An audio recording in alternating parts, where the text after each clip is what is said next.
Hello, everyone. So we are going to get started. My name is Christina Nguyen. I'm a senior management analyst with the City of La Cañada Flint Ridge, and I am with the administration department. So thank you everyone for joining us tonight and joining the City of La Cañada Flint Ridge for this virtual BearForum. So before we begin the presentation, we have a few housekeeping items. So let me share my screen for one moment. So we will be recording this presentation. A link will be available on the city's website at cityoflcf.org. To avoid any unnecessary noise, you will automatically be placed on mute. There will be a Q&A at the end of this presentation. So if you'd like to participate and ask a question, you can do so by emailing your question to cnguyen@lcf.ca.gov during the presentation, or you can type your question to Zoom chat box, or you can request to speak. If you are joining us via the Zoom link, you can click on the raise hand feature, which is located at the bottom of your window.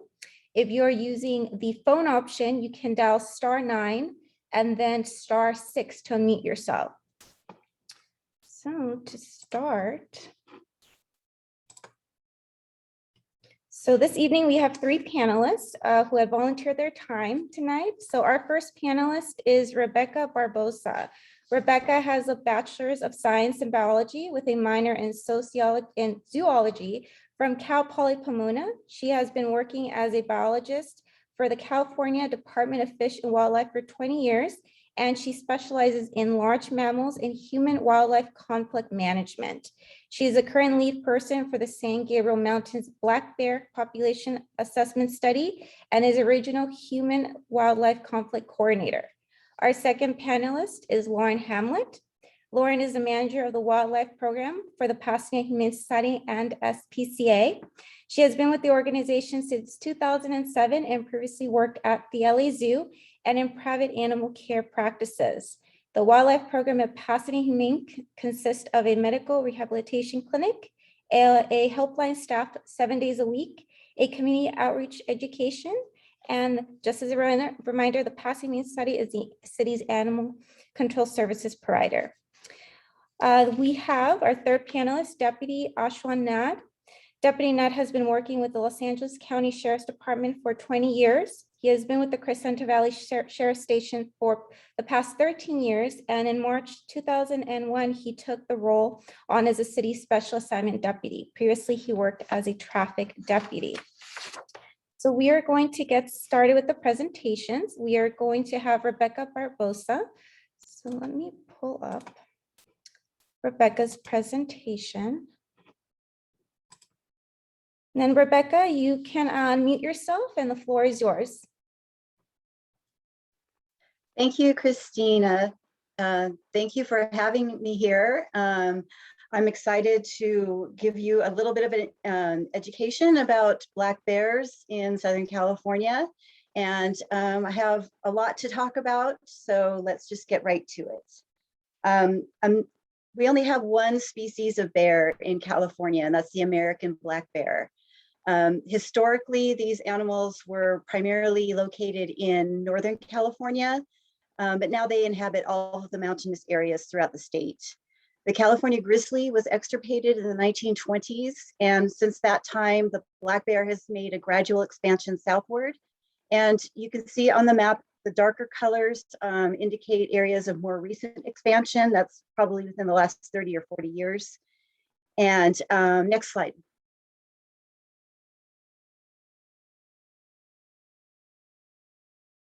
Next slide, please. Thank you. We've had a steady increase in the bear population statewide over the past 40 years. And these are conservative estimates. They're based on hunted individuals, and not all of our bear populations are hunted. In 1982, we had an estimated 10 to 15,000 bears statewide, and it's believed now that we have 30 to 40,000 statewide. And I believe, honestly, that we've seen some exponential growth in the urban areas in the 210 corridor. We have a bear study now that's going to determine the population estimates, because we haven't had population estimates done since the 1990s. Next slide, please. Bears are 5 to 6 feet in length. They can weigh up to 600 pounds. Now that's a maximum. The average is 150 to 300 pounds. And they can live 25 to 30 years in the wild. And that's a pretty extraordinary length of time for a large-bodied mammal to survive in the wild. Next slide, please.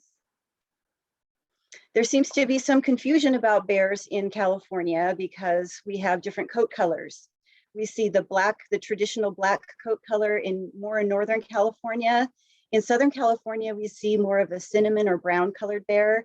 And there's even a blonde phase, which is pretty rare. It's only found in areas that have a heavy snowfall in the wintertime. But these are all black bears. They just have different coat colors. Next slide, please. Bears begin breeding in June. They have a physiological adaptation called delayed implantation, where the eggs don't immediately implant into the womb. This enables the bears to both breed and give birth during optimal periods of time. It's a physiological adaptation to body condition. If the animal has insufficient fat reserves, she will spontaneously abort one or more of the eggs. If she has sufficient fat reserves, she can give birth to up to 5 cubs. And it's important to note that human food sources can facilitate local population increases. In the wild, a female may give birth to 1 or 2 cubs, and those cubs may survive to adulthood because their resources are limited. In the urban interface, the bears have 24/7 access to food, water, and shelter, and we do see sufficient fat reserves on the animals. Some would say probably a little too fat. And we do have multiple births that are common, and we do believe that these cubs are surviving to adulthood for the most part. So that's what I meant when I said earlier that we have what seems to be kind of an exponential population growth in the urban areas. Next slide, please. The sow or female bear will give birth to an underdeveloped fetus mid-winter, and the fetus will continue its maturation process in the den. The cubs emerge with the sow in the spring, and they're weaned by midsummer. Then the cubs will stay with the sow until they're 18 to 20 months old, and during this time, she's teaching them social and foraging behavior, but cubs can be independent as early as 6 months of age. Next slide. Bears go through a period of fattening in the fall, which we call hyperphagia. It just means that they're eating much more than they normally would. In general, they den in December or when the weather starts to cool. But Southern California is unique because we have mild winters and abundant food sources. So our bears go through what's called a seasonal torpor. That's not a true hibernation. And basically what they do is most bears will retreat from the urban areas. They'll reduce their activity. They're still awake, they're just sleeping more often. And you won't see them as often. They'll den up late in the season or perhaps not at all. As a matter of fact, usually pregnant sows are the ones that will den in the winter for the full season. Next slide. A baby bear weighs less than a pound. Next. And they're fully grown within 5 years. Now, if you think about that, from less than a pound to 150 to 300 pounds is an extraordinary amount of weight and body growth. And that requires an equally extraordinary amount of food to sustain that growth and to sustain the body condition, which is another reason why the urban bears seem to do so well in the urban environment. Next slide. Bears are omnivores, meaning they eat everything. They have generally a vegetarian diet, but they will commonly consume animal protein. Their diet varies seasonally and with availability, and you'll see an increase in consumption of human food sources during the late summer and fall. And I do make a distinction between wild versus food conditioned or urban bears. Of course, they're all wild animals, but when I'm talking about a wild bear, I'm generally according to their food habits. Next slide, please. Adult bears are generally solitary. Their home range size varies depending on their sex, age, population density, and food availability. We believe that bears in the national forest have a home range of about 3 to 11 square miles, and they have smaller home ranges in the urban interface. This is because they don't have to travel so far to get to food, and I believe they're related genetically, so they tolerate each other a little bit more. We have seen movements of 100 or more miles in bears, particularly when they're relocated and they're coming back to their home range, which they have a tendency to do. Next slide. So here's a depiction of black bear home ranges. You'll see the male bear in the corner, in the upper left-hand corner with a larger home range. And then we have 2 adult females with a smaller home range. And the females have given birth to female cubs that will stay within the natal range. And then the juvenile males will disperse outside of the natal range. And it's usually these juvenile males, not always, particularly in some of these neighborhoods, but it's a lot of times it's the juvenile males that get into trouble when they're dispersing. Another thing that I wanted to point out regarding the dispersal of these animals, because they're an urban animal now, if they're going to disperse away from their natal range, they're not going to go back to the forest because they don't know how to forage in the forest. So they're going to be dispersing more and more into the urban areas. Next slide.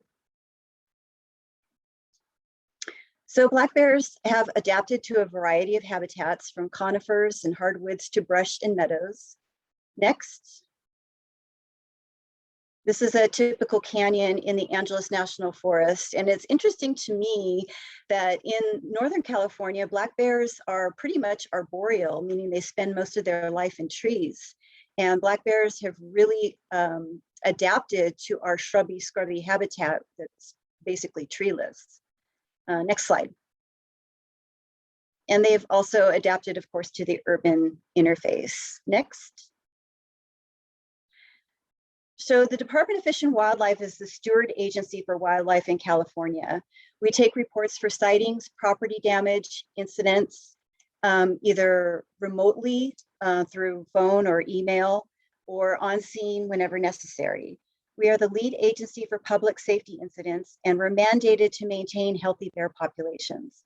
The goal of our statewide bear policy is to provide the public tools to minimize conflicts and at the same time avoid negative impacts to the population. Next slide, please.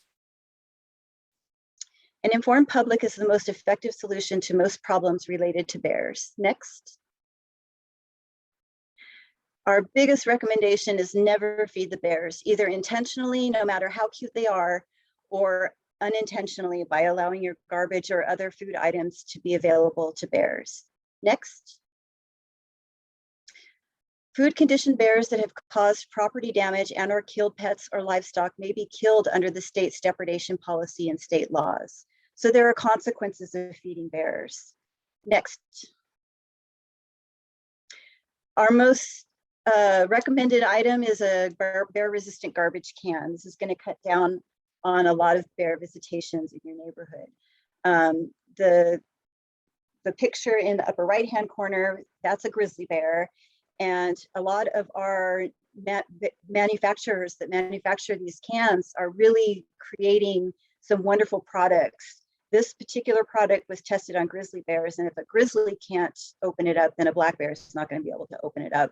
And the unlocking mechanism is on the sides of the can, so it's fully automated. And that's one of the objections that a lot of waste management companies have to these cans, is they're not automated, and these ones are. So they're a great product, and I highly recommend them. If you can't get bear resistant garbage cans, then we recommend a sturdy structure like a garage or some other sort of structure, and to disinfect the garbage cans weekly to cut down on the odors. Next slide. It's surprising to me how many people keep chickens and other livestock in our foothill communities. I just never really realized that that hobby was so popular. we highly recommend bear-resistant chicken coops. And not just for the roost at night, but for the yard area as well, because chickens, of course, need their exercise and their sunshine. But the bear will change its feeding behaviors from nighttime to daytime if they know that there's an easy food reward for them.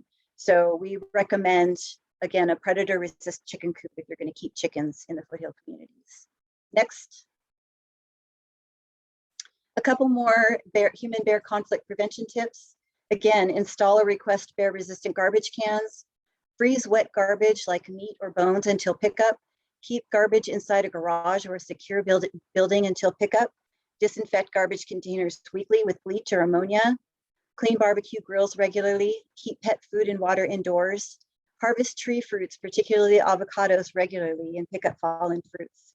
Remember that bears and other wild animals are attracted to anything edible and smelly, and it's against the law to feed bears. Next, please. So we have state law, which is the California Code of Regulations. We have county code law, and some cities even have municipal codes that prohibit feeding of wildlife. Next, please. So what do you do when you encounter a bear?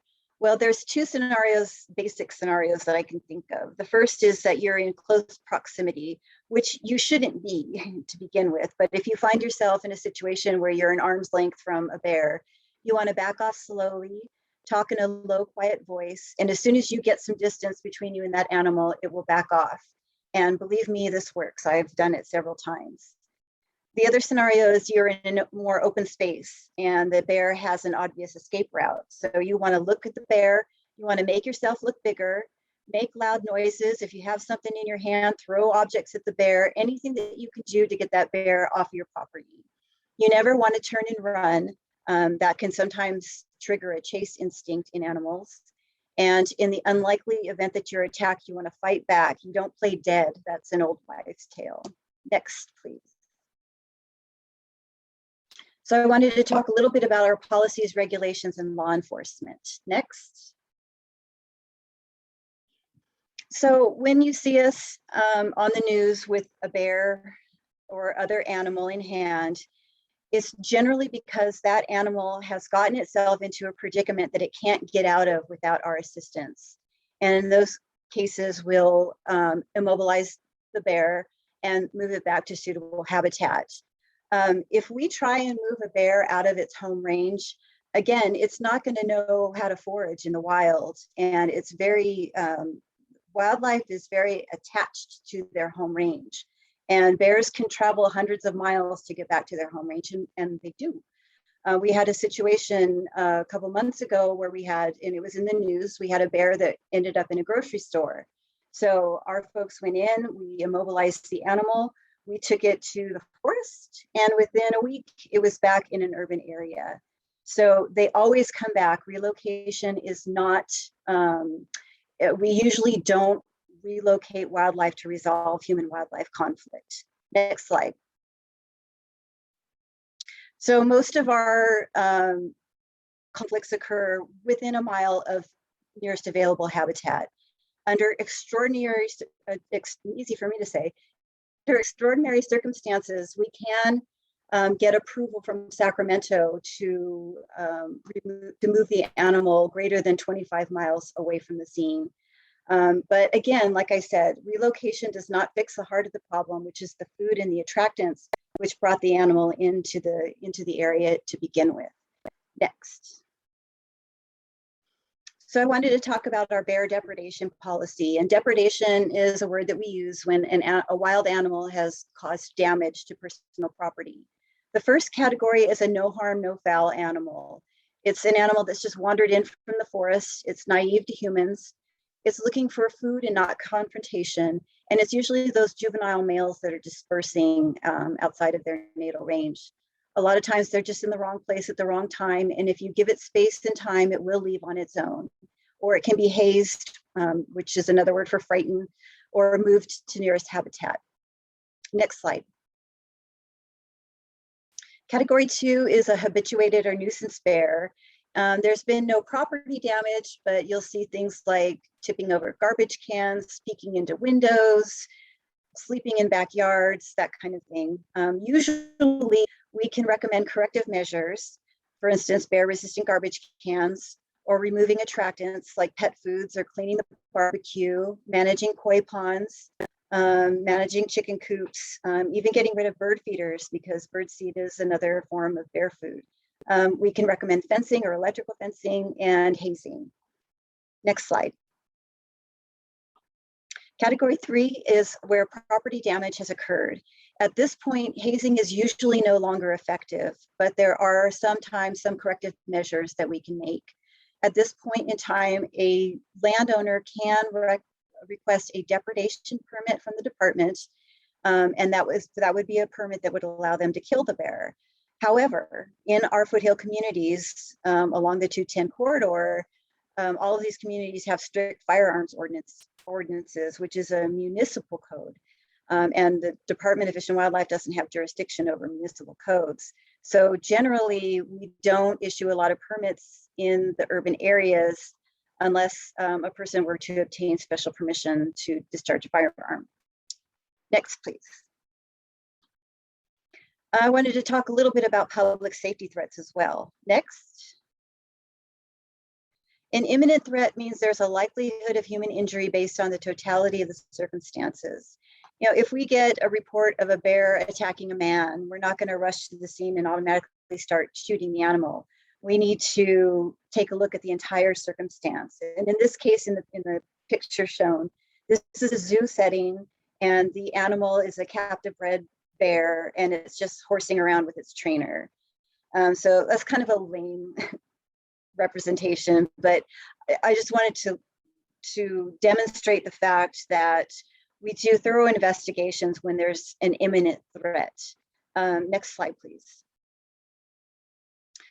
Generally, the mere presence of wildlife does not necessarily pose an imminent threat to public safety. Remember, an imminent threat means that someone will be injured, and the only way to prevent that from happening is to immediately kill the animal.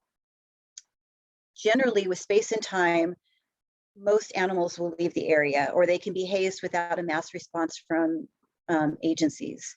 And we're kind of fortunate in California because none of our carnivorous animals are inherently aggressive towards humans.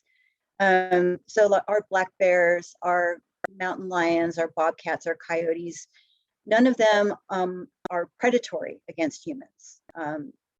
Grizzly bears, polar bears, these animals are inherently aggressive towards humans, and their mere presence can cause a threat to public safety.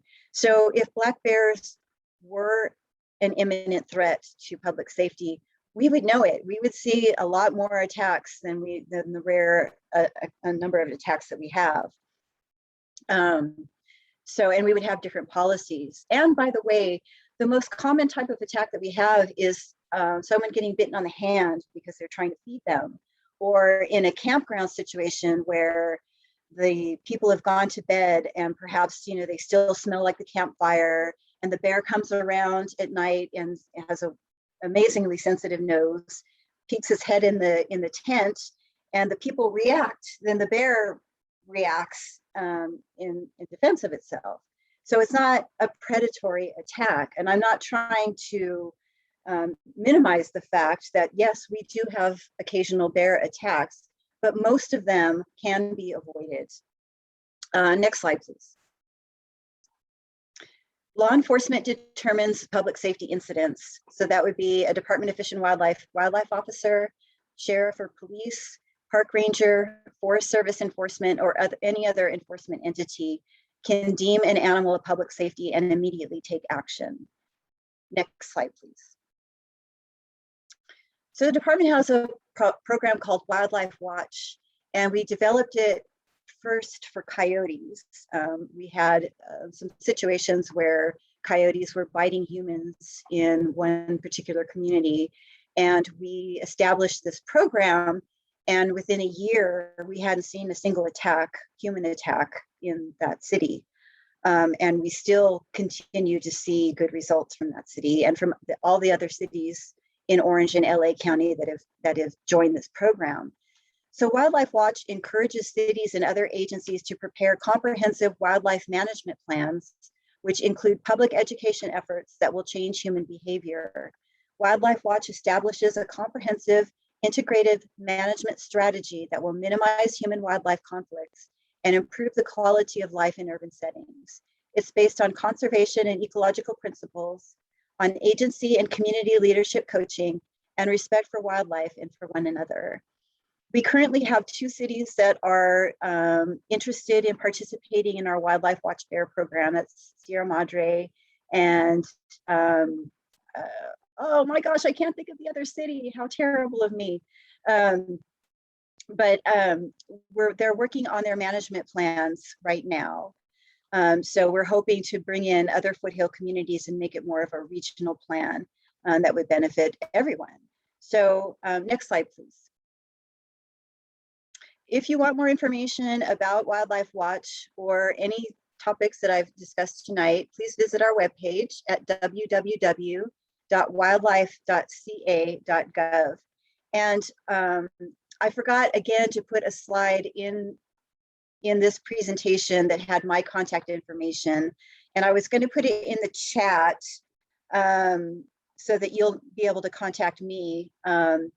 Somebody asked in the Q&A, who do we contact if we have bear problems? And then I can respond to that so that we have that information. So next slide, please.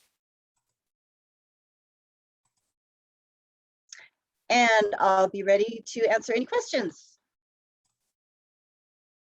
Okay, thank you, Rebecca. So up next, we have Lauren Hamlet with the Pasadena Human Society. So you can unmute yourself, Lauren. Hello, can everyone hear me okay? All right, so thank you, Rebecca. Always love hearing from you, and I feel like I always learn something new too. So basically, as far as Pasadena Humane's response goes, we don't obviously have jurisdiction over the bears. That's under Fish and Wildlife, but we do have our wildlife helpline. So if you guys want to write down that number, it's 626-344-1129. And we have that staffed from 9 a.m. to 5 p.m. every day. And my staff will be checking that phone. It's a cell phone. So we usually get people texting pictures of injured and sick wildlife. And we help sort of triage them over the phone before admitting them to make sure that nothing comes in unless absolutely necessary. But we also can help with human wildlife conflicts through that cell phone. So if you have questions about a bear, or if you see some like poop on your yard and you're like, what kind of poop is this? You could take a picture and send that to us as well. And we also have a lot of great information on our website. It's pasadenahumane.org/services/wildlife. We have this bear flyer, which I should have given you a digital copy to put on. But if you go to our website, we have this flyer that you can download. And I really encourage everybody to download that. It's got a lot of that same information that Rebecca was giving about, you know, what to do to make your property unattractive to bears, and what to do if you encounter a bear, things like that. So you can download it and you could share it on like your Nextdoor app or your Ring app or any other, you know, Facebook and things, because this is definitely a communal problem with a communal solution, right? So it's only something that that can be solved if the community gets involved. So you could be the one person that's doing everything perfectly right on your property, but that's not gonna stop the bears from coming into the neighborhoods, right? And so as far as our field services response goes, when a member of the public contacts us to report a bear that's on their property, we can potentially send an animal control officer out to the location, but the only purpose really is that we would confirm whether or not the bear is still on the property. And then if the ACO confirms that the bear is still there, then they will reach out to Fish and Wildlife and report the bear to Fish and Wildlife. And then the Fish and Wildlife will then tell our officer whether or not they're going to send an officer out. So it's kind of a long chain of communication, and we try to avoid that unless it's something that's like an imminent danger kind of a situation like Rebecca was talking about, just so that we're not sending out officers just to go and stare at bears for hours. But if the Fish and Wildlife does determine that it's a situation that they need to respond to, our officer will stay there, keep an eye on the animal, and wait for Fish and Wildlife to arrive, and then they work at the direction of Fish and Wildlife, and the local police department may also be involved. So I think that is about it as far as our response goes. Again, we don't trap, capture, tranquilize, relocate, or any of that sort of thing. We can assist Fish and Wildlife with whatever they need our help with. And even sometimes, if a bear is hit by a car or something like that, those are the kinds of situations that usually will need a response. But if it's just a bear that's wandering through, definitely give us a call on the wildlife helpline, or you can take a picture and text it to us, and our staff can assist with sort of the humane education bit. And then I don't see any questions directly. 9 to 5 Monday through Friday, or all weekday. It's 7 days a week. Helpline's open Monday through Monday. So, and even if it's after 5, you can still send us a picture, a text, or whatever. We'll have someone respond the next morning at 9. So I think that's it for me. Thank you, Lauren. Okay, next up, Deputy Nad. Hi, good evening, everyone. My name is Deputy Nand, and I'm the Special Assignment Deputy in the City of La Cañada. Today, I'm going to talk to you about LA County Sheriff's Department's policy and procedure when it comes to response to bear calls. As we all know, in the last month and a half, we've had many bear calls, both in La Cañada and also La Crescenta. I would estimate about 20 to 30 calls for service. So when our station receives a call for service from a resident regarding a bear sighting, first thing our station does is we'll type in a call for service, and we will send several deputies, including the sergeant assigned in the field, to the location. Our desk personnel also at that point will also call California Department of Fish and Game and advise them of what we have and what we're responding to. Should be noted that Sheriff's Department's primary responsibility when it comes to bear calls is basically protection of human life. So when deputies arrive at the location, when they see the bear, they will observe the bear's behavior and determine the threat it poses to human life. If we determine there's no immediate threat to human life, we maintain a visual of the bear from a safe location, from safe distance, and we'll proceed to contain the area. So if you see anybody walking in the area, we'll contact them, advise them what we have, and advise them to leave the area until the bear leaves. It should be noted, we do not attempt to capture or corral the bear, and always allow an avenue of escape for the bear, especially back into the forest. And I can tell you, most of the bear calls are north on Foothill in La Cañada and La Crescenta. It's very rare that they'll come down all the way down to Foothill area. So they'll stay right up there in the mountainous area, and it's very easy for them to go back into the forest from there. If the deputies determine the bear poses a threat to people, and it's very rare that it comes down to that, but we'll evacuate and contain the area if possible. Of course, we'll call Department of Fish and Game and give them updates and let them know that we need them to respond. we'll contain the area and wait for the Department of Fish and Game to arrive. And then after that, with the help of Fish and Game, they'll take over and we will assist them in any way possible to take care of the problem. It's very rare that it comes down to that. One example would be a couple of years ago, we had a bear come down all the way down to Foothill, and I believe it was Hillett Avenue. There's a preschool there, and the bear came down all the way to Foothill, and it was in the terrain ravine over there. So at that point, because of the preschool, it was determined the bear was a threat to public safety. Fish and Game did respond. We contained the area, waited for Fish and Game. They were able to safely tranquilize the bear and remove him from the area. Now, I've 13 years in the city, I responded to over 100 bear calls. It's very rare that it comes down to that. Most of the time, we just, from my experience and other deputies' experience, the bears don't want any confrontation. They'll just there, as soon as they see us, they'll start making their way back into the hills, and they don't want any confrontation with people.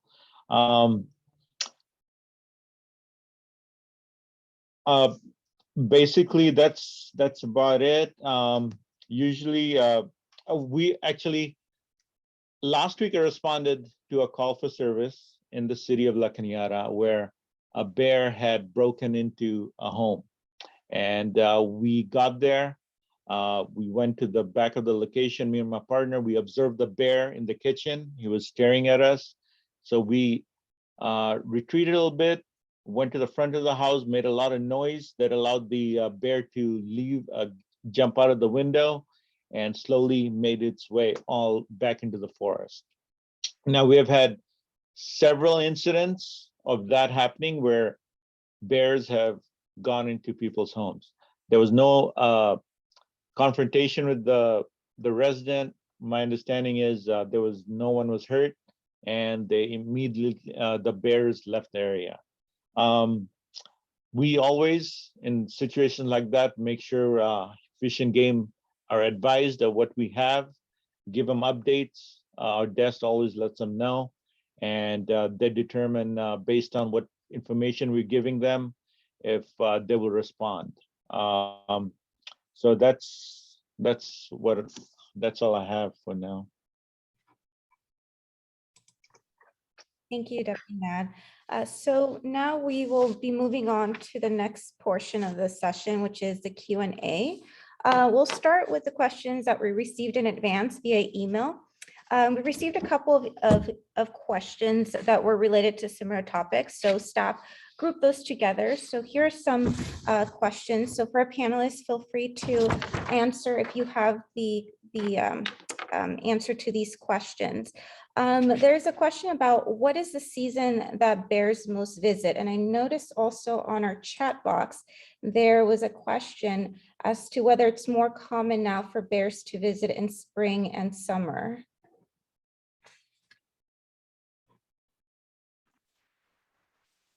Was that the question? I'm sorry. Can you repeat the question? So one of our questions was, what is the season that bears visit the most? And also in our chat box, there is also regarding if bears come visit more urban areas more frequently during the spring and summertime. Yeah, you'll generally see bears you'll begin to see bears in the spring, and you'll see more activity in the summer and the fall when they're in their hyperphagia mode, then that's when you'll see the most activity. Okay. And it should go away in the wintertime. Okay.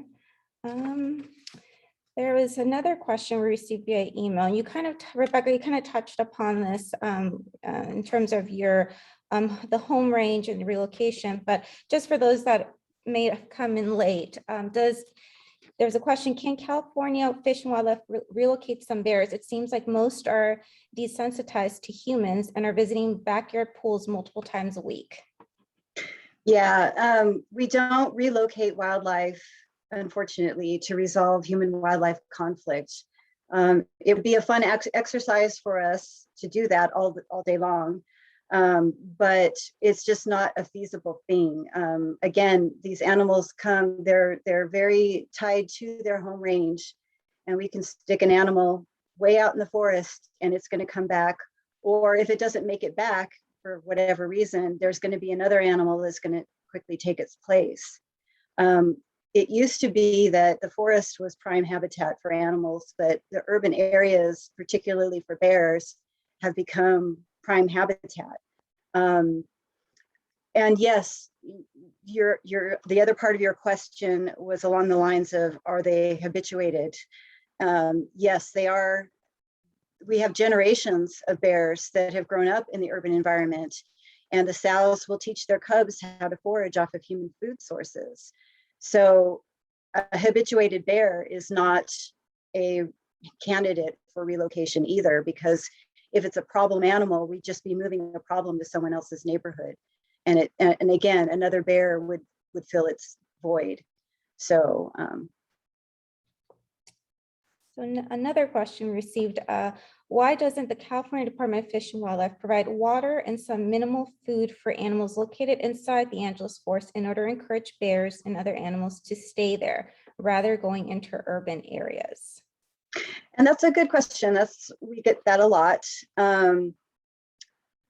There have been efforts in many years past in the beginning of wildlife management as a science, when artificial feeding and watering was attempted, and there were miserable results because the populations of whatever animal they were trying to feed and water grew to the point, well, they were growing similar to their urban areas that we see now.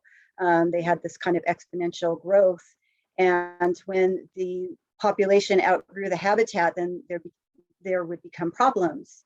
And if the cities or the individuals or whoever it was that was supplying the food suddenly moved or ran out of sources or whatever, then you have all these animals that are starving to death. Generally, in the Angeles National Forest, particularly in the drought, I know a lot of people are concerned because it's drought. But there are water sources in the forest. There's a famous photographer, well, I think he's famous, but there's a guy that puts out trail cameras all over the Angeles National Forest, and he posts his information online. And in July, I think it was, he posted a video of a female and 3 cubs that were in this deep pool of water, and it was in the middle of the forest. So the animals in the forest are finding the food and the water that they need, and they're not necessarily coming into the urban area. Like I say, I think the urban population itself is kind of exploding, and these are animals that are already accustomed to getting a drink out of a swimming pool, or drinking from the gutter, or wherever urban water sources are. They don't need those additional sources. So putting food out into the forest isn't going to solve the problem and suddenly make them go back to the forest. Thank you. Our next question. So we allow non-aggressive bears like number 162 to live among us in our neighborhood. Is there a way to prevent them from reproducing? That's another good question. We don't really, artificial fertilization is an expensive and is an inexact science at best. We don't have any plans right now of going that route. Okay. We received a couple questions regarding safety for children. And so there's a question about, does the Department of Wildlife take action towards child safety? And when a parent is out with their child, do you recommend any special recommendations when they encounter a bear, when it's regarding children? Right. Again, bears are not inherently aggressive towards humans. And as long as you keep your distance from the animal, there's really no reason for it to come after you. Again, they don't prey on us. They don't prey on our small children. It's very important, however, to teach your children how to react when you see a bear. And that's why I kind of put that segment in the presentation, and Pasadena Humane has information as well, so that, you know, it's important for all residents to understand the proper way to both avoid conflict with the animals and to teach their children how to as well. We have a booklet that was put together for kids in the Tahoe area, and you can email me and I can send it to anyone who wants it. It's a series of lessons designed for all ages, and I think even some adults would benefit from reading it as well. There's activities, and it's a whole curriculum that's based off of our Project Wild program that we've had in the schools for quite some time. So we don't have a specific program for children. It's something that would probably be part of the Wildlife Watch program for each city. But yeah, I hope I've answered that question. Sure. We received also questions about deterrence. So someone was asking, are there any sounds that scare bears? Are there any smells that they don't like?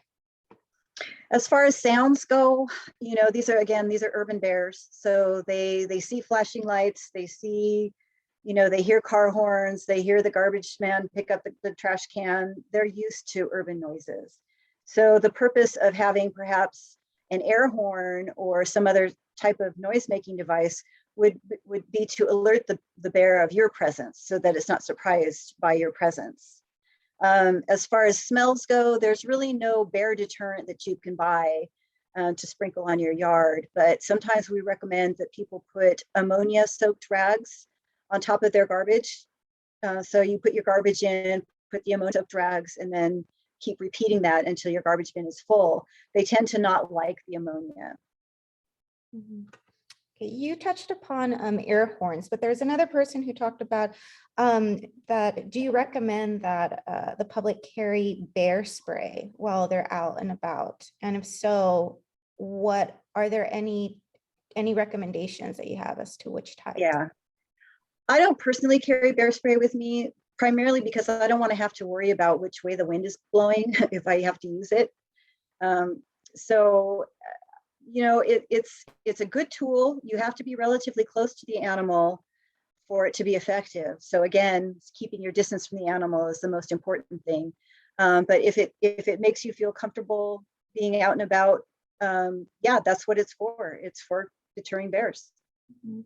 And then a couple more questions. So there's a question about whether keeping outdoor lights deters or encourages bears. And then also another question here in our chat saying that a bear has entered into this individual's crawl space under the house. Is there any way to, you know, how to keep them away from entering your home or being around your home? Yeah, there's a couple of things that you can try. One of them is called an unwelcome mat, and it's basically a mat that has a small electrical charge, and you put it in an area like in front of your door so that when the bear steps on it, it gets a little jolt and then it'll immediately run away. There's also, you know, if you keep bees, any beekeeper knows that electrical fencing is really important if you're in bear country. I don't know if you need certain, you know, if there are certain zoning laws. I don't know the municipal aspects of this, but electrical fencing a lot of times is a very good way to keep bears away from sensitive properties. Yeah.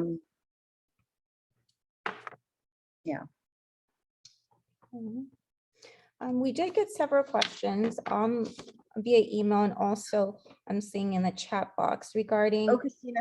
Uh-huh. I just remembered the second half of that question was about the crawl spaces. And we get a lot of calls about bears going under the homes. And so if you have one of those big, like kind of like wells, I don't know how to describe it, but it goes several feet down, and then you have your crawl space, and then there's a cover on it. A lot of people try and put a mesh cover over there, and the bear can just get its claws right in that mesh and pull it right out. So I usually recommend that people try and find some sort of metal that can go in there and sit flush to the house so that they can't get a claw underneath and pull it out. Thank you. So there was a couple questions regarding how does a community get bear barrels, bear proof, or bear trash cans? I know you touched upon this from their local trash companies. I just wanted to add that the city has been in contact with Athens, and they are considering offering this type of service to the residents. The city's Public Works Department will contact NASA and also Republic about it. But are there any other methods to securing people's trash that you recommend? Yeah, like I said, if you can't get the bear resistant containers, then putting them in a garage or getting some sort of a sturdy structure that the bear won't recognize as a garbage can to keep them in there, because they know what a garbage can looks like. So even if your garbage can can be clean, they might tip it over, just to see if there's something inside. So yeah, keeping it inside of some sort of structure would be the next recommendation. Okay. So now moving on to some of the questions of chat box. So there's one here that says, does Fish and Wildlife have any way of monitoring the movements of the local bears?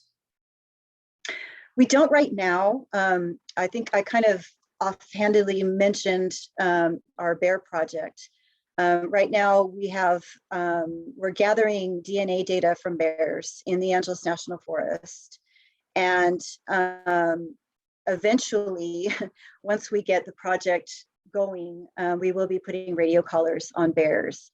Right now, you'll see bears around town with tags in their ears, and that's a sign that that animal has been in a situation where we've had to go hands-on with it.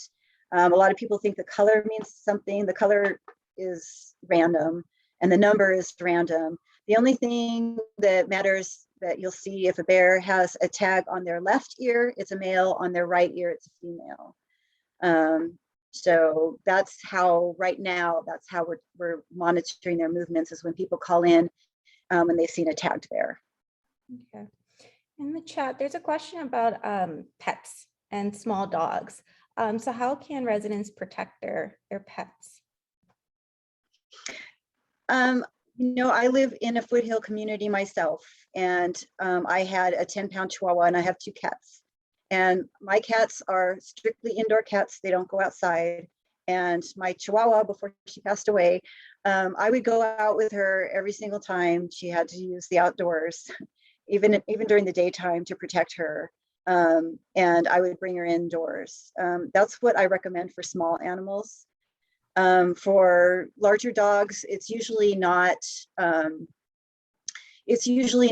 big problem, because again, bears don't prey on our animals either.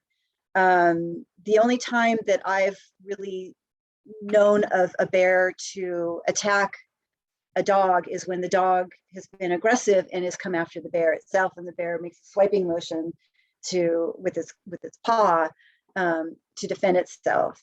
So again, the bear is not out there hunting your pets. Thank you. So at this point, I think we can open it up for anyone who wants to speak.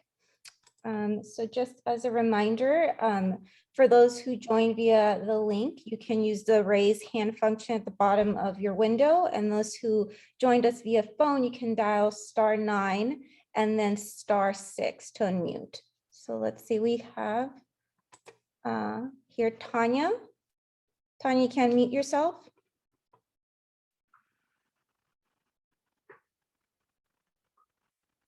Tanya.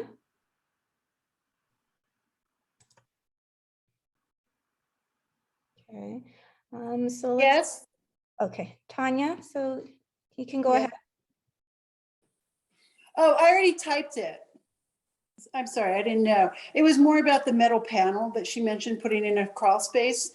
So one of the bears has identified a rear refrigerator. And so he now bangs my dog panel, closure panel, and he tries to get in. So now I've push the refrigerator in front of that during the bear season, so he can't.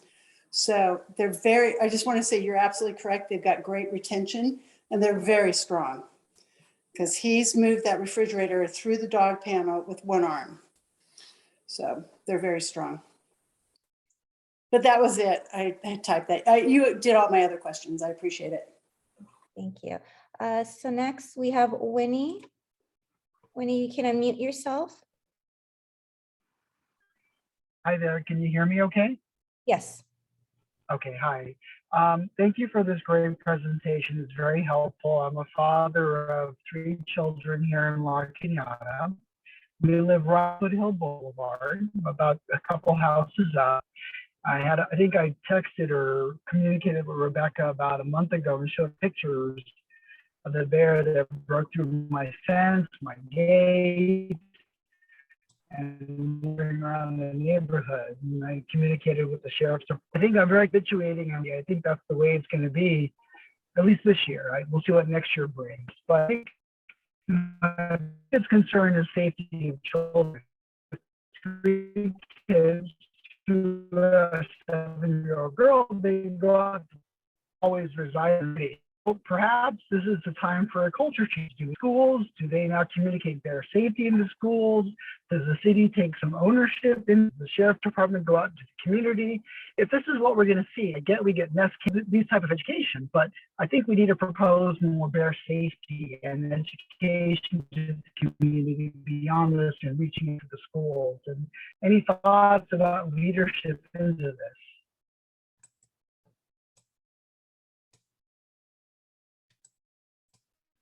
I can speak to that for a minute. We do have a lot of childhood education programs through Pasadena Humane, so I definitely would encourage you to reach out to the schools and see if they're interested in partnering with Pasadena Humane, because we have some really awesome kids programming, and I think that's a really good opportunity for us to be able to help out with that kind of stuff. Thank you. Is there anyone else that would like to speak? Okay.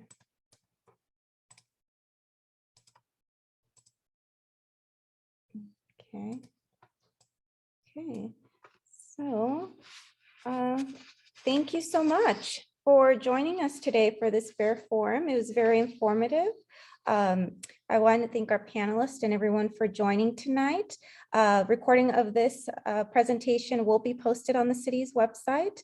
Again, feel free if anyone has further questions to email myself or any of our panelists. And this concludes the presentation. Thank you so much.